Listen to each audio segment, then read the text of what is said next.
What's up, everybody? Good afternoon. Probably the last video before game time. Game starts in, what, 3.5 hours or so. And Seahawks have announced their practice squad elevations about a half an hour ago. So these were going to be important, and they were going to matter.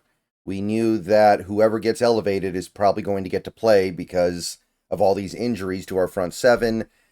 Sure enough, both elevations are for the front seven. We have Tyus Bowser, edge rusher, and we have Quinton Bohanna, the nose tackle. So, in a game where you're missing probably your best two edge rushers and probably your best two interior linemen, you're probably going to elevate one of each. So, Tyus Bowser, we've already talked about him a little bit. We already kind of know what's up with him. We know where he's been. So hopefully he does some stuff. Hopefully he plays well. This does mean that there's no Jamie Sheriff tonight, so some people are going to be disappointed about that.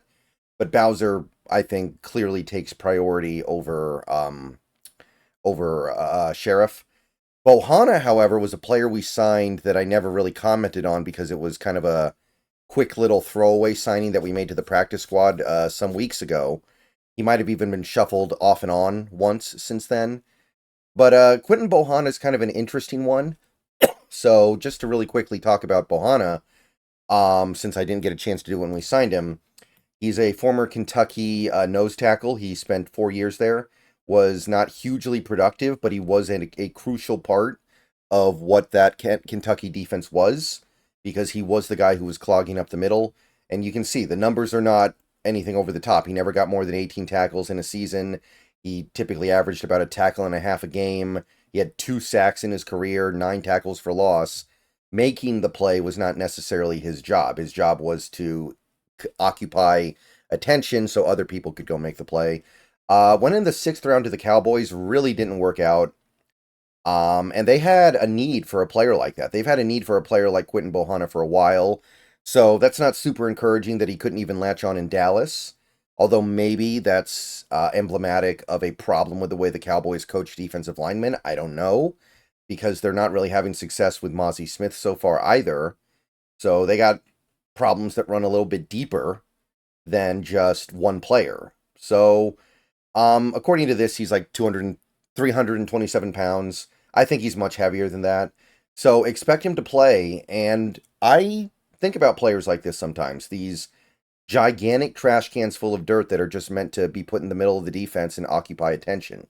You need players like this, and they're starting to go extinct. So hopefully he can do something, but expect him to play one way or the other. So that's it for the Seahawks side of things. Bowser and Bohanna.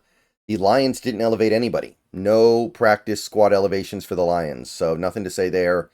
They feel like they're healthy enough. Again, they've got injuries, but they feel like they've covered their injuries fairly well with the roster they have, I guess. All right. I'll see you guys after the game in all likelihood, unless something big comes down in the next 3.5 hours. And we'll have plenty to talk about after this game. I know this game's going to run late, so post-game videos should go up around 9. Post-game stream should get posted sometime around maybe 10 to 10:30, and then we'll be out by midnight, hopefully. All right. See you guys later. Go Hawks. See you guys later tonight.